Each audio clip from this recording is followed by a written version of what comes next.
I'm Chris Williams from Cyclone Fanatic and a proud Iowa State graduate from the class of 2007. No one shows up like Iowa State fans. And Cyclones support Cyclones on and off the field. Your gift can provide scholarships to students, fund groundbreaking research. We could even drum up opportunities for the marching band. Visit MoveWhatMatters.com to learn how you can make an impact today.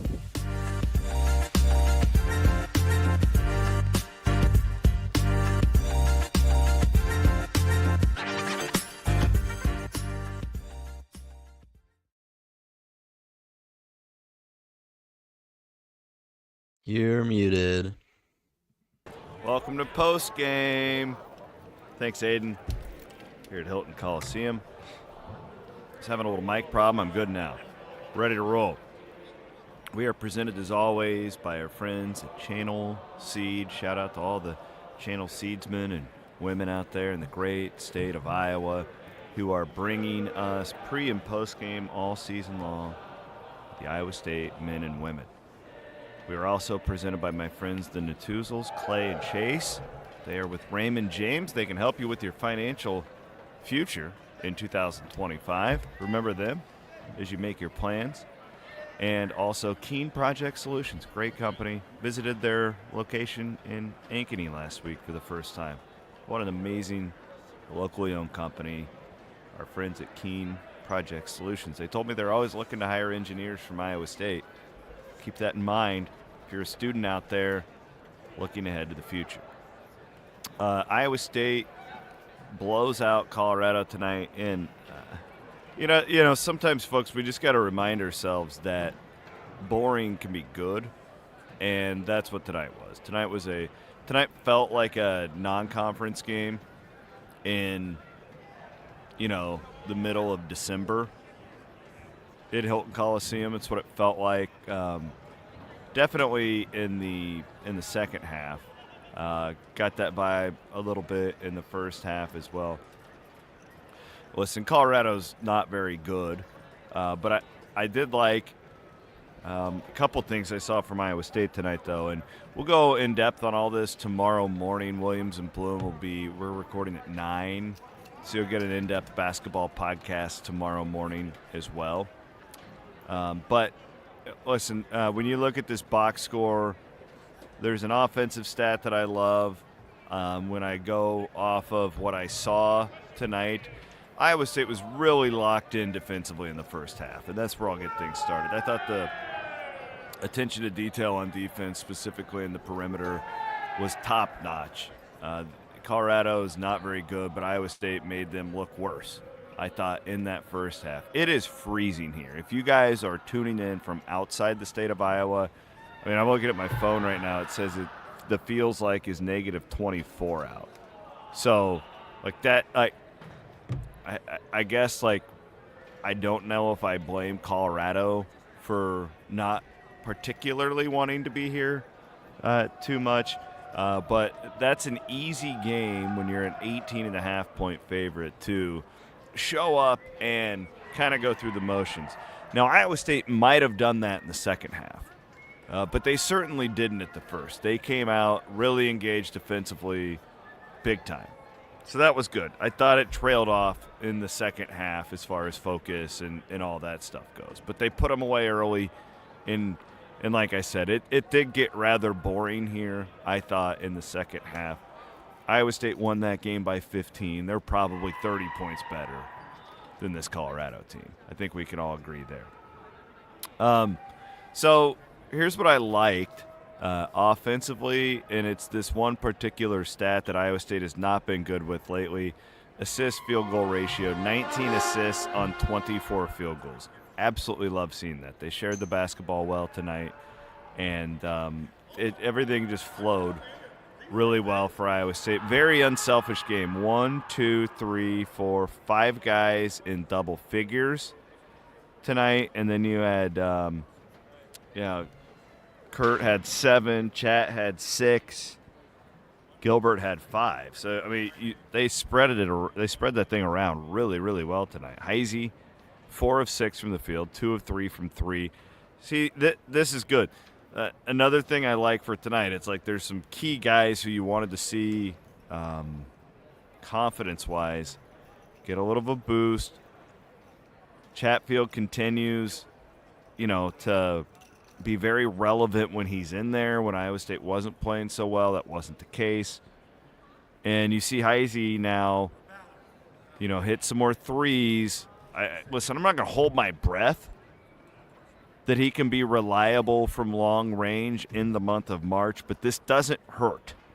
We're seeing it now where Heisey's not just go in and make energy plays on defense. We're seeing progress there, and that's one of those spots where you look at Iowa State and you go, well, you get into March, and if you can get that, like if you can start to count on that, Iowa State goes up a notch.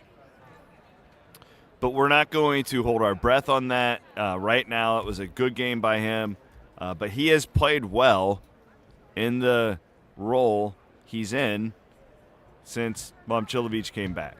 He has objectively played well. So that's good to see. The and that's really it. I really struggle to take too much from this game. Iowa State. The only thing I'll take from it is I wish they would have won by 20 from analytics standpoint. But this doesn't matter. You win by 15. You were a 17-point favorite. It doesn't matter. God, we're getting picky, and that's why I love it when you're good, because you can sit there and win games by double digits. Oh, how could we have been better? It's a hell of a lot better than other places we've all been together over the last 20 years of doing this, right? Where you're just, hanging on to anything, and that's certainly not the case. Iowa State looks like the 8th team in the country again. Might be better than that.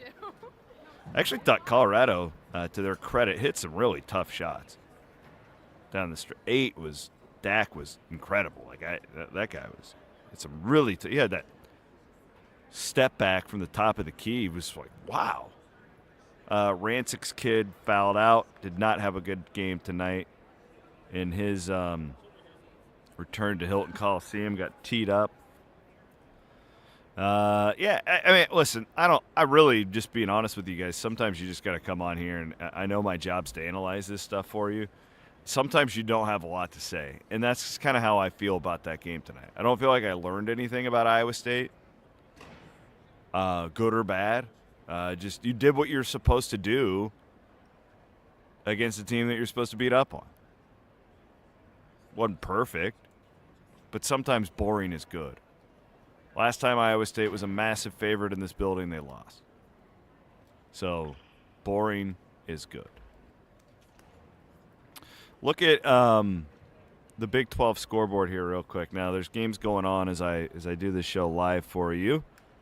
But the big one tonight that everybody's got their eye on. Hello. TCU beats Texas Tech in Fort Worth. What in the world happened there? 69-66 the final, which is really, really interesting. Because Texas Tech, one could argue, was probably playing the best ball in the league after Kansas State's last 2 losses, potentially. And what about BYU? Rolling Kansas.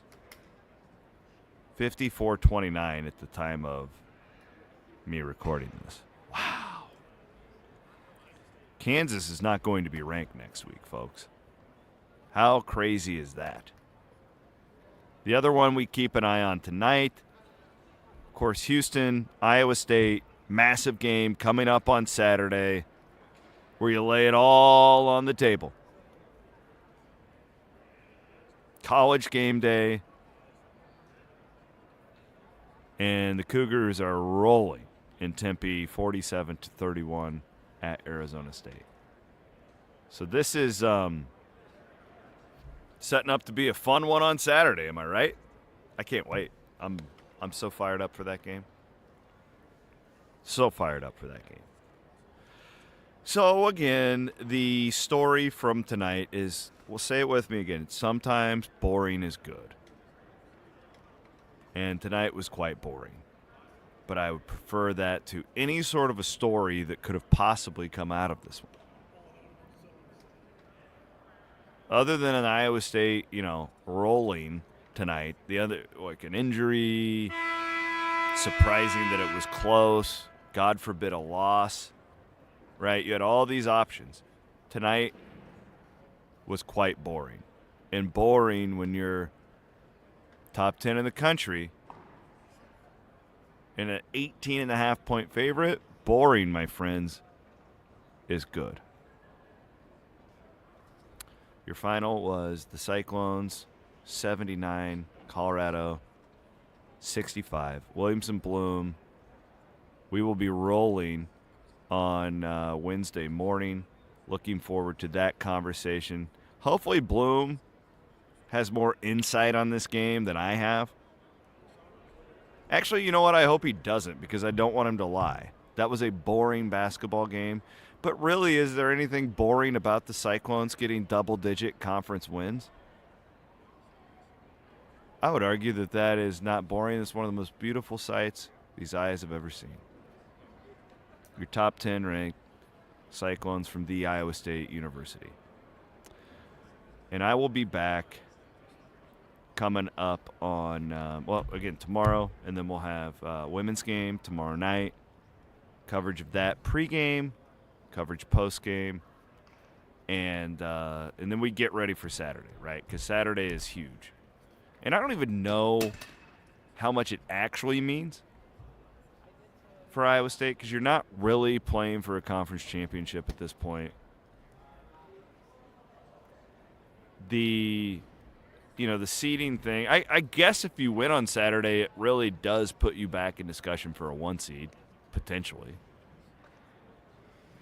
So, I'm going to we'll wait and see what happens. But it like, to me, it's like a measuring stick now. Iowa State hasn't really had a game like that, in my opinion, since Milan came back, where they can be like, let's see where we're at. Where are we at right now? Where is Iowa State? And I feel like Saturday's game gives you that opportunity. And we'll talk about it a lot tomorrow. Thanks to Aiden Wyatt for producing. My name is Chris Williams. Iowa State wins from Hilton Coliseum tonight, 79-65 over Colorado. Shout out to Tad Boyle, guy who was here in the last iteration of the Big 12. Good to see him back on the sidelines. Class act guy. Like having him in the league. Tough year this year for the Buffs, but Iowa State rolls. Williams and Bloom coming up on your Wednesday morning here on the Cyclone Fanatic Podcast Network.